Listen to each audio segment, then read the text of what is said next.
Hello, it's Health Coach Gayle here of Y Powered Health Coaching, and I want to welcome you to this short presentation where I want to talk to you about how to better navigate the holidays and all the invitations that you might have for social events, which I know can often be stressful and frequently lead to unwanted pounds over the holidays.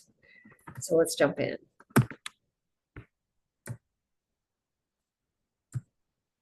I have 7 tips that I think will help you feel less stressed and just enjoy those social events more.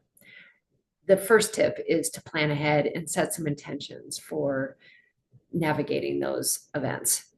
When we go into them with intentions and don't just show up, it can be so much easier. So whether that's saying to yourself, okay, I'm going to limit myself to just one drink and then switch to water, or a glass of bubbly seltzer with a pretty lime wedge or something like that, we can set ourselves up for success. Or I'm going to skip the dessert table or just limit myself to one really beautiful small portion dessert. Or I'm going to make sure that I enjoy my food, but sitting down and eat mindfully. Those would be examples of healthy intentions you might set. Tip number 2, arrive without being hungry. So oftentimes when we arrive at a social event and we're really hungry, it makes the focus really on the food and less on the social part.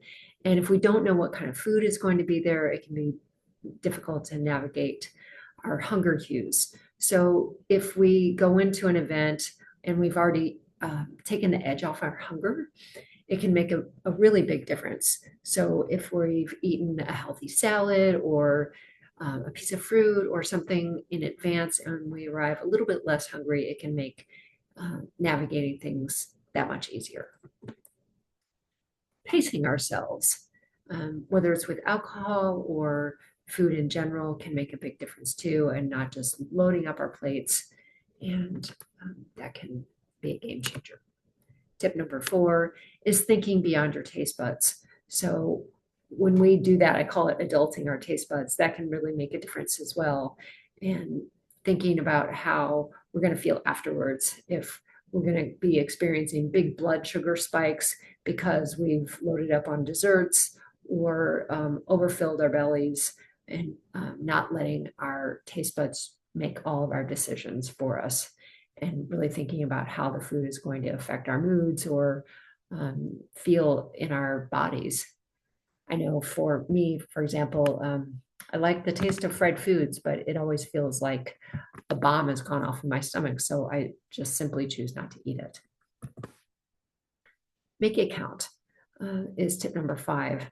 And I love, whenever I think about this tip, I think about a former Y-powered client friend who told me a story about being at a holiday party and she was really hungry, but all they had were brownies. And even though she loved brownies, she skipped them because she took one bite and realized they were not very good brownies. And she knew it was going to be a big caloric hit, but she thought, this is just not worth it. And because they weren't that great. So she waited until she got home and had something that she could really enjoy. And she was really proud of herself for not just eating that mindlessly, because she knew that it was just not going to be worth it. Tip number 6, focus on the social experience. I mean, our greatest memories come through our connections with friends and family. So if we make it more about people and less about the food, it's going to be a lot more memorable. And tip number 7 is my favorite, especially when it comes to anything that is high calorie, low nutrients. This is a tip that I share with all my Y-powered client friends, and one that they tell me is something that has helped them tremendously in learning moderation, especially around sweets. And it's based in science. And what food scientists have found is that we get our greatest satisfaction through the first 3 bites of anything. And what happens is after the 3rd bite, it just drops off. So if you think of your first bite as like your hello bite, your second bite is like, oh, I'm really enjoying this. And your third bite is the so long bite. And then after that, you just don't need anymore.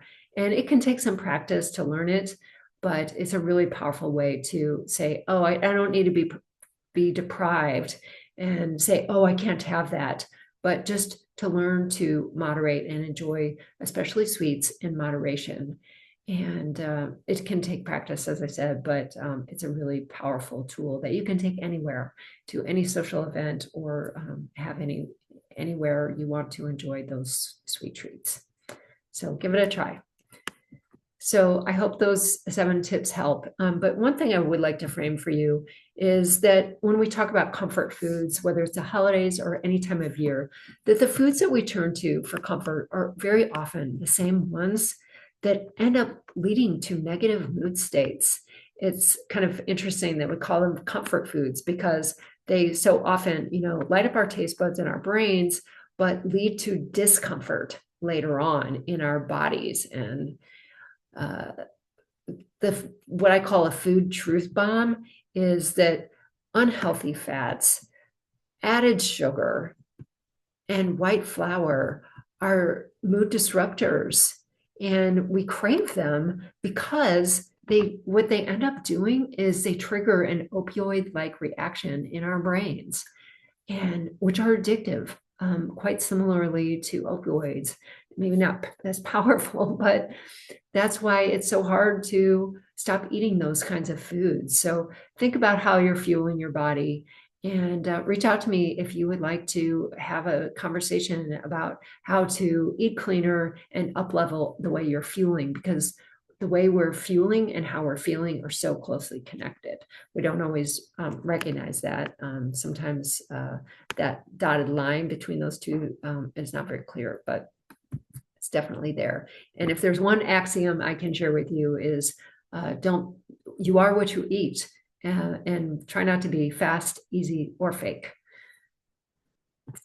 And what I do as a certified whole health coach, personal fitness trainer, and behavior change specialist is I help people with the pillars of whole health: mindset, our most powerful tool; eating healthier whole food, making healthier whole food choices, not a diet, but getting and staying more physically active and being more proactive about their stress management practices.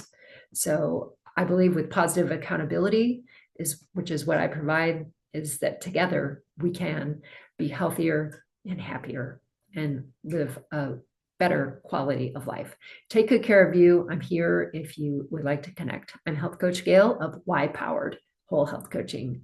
Take good care now. Bye.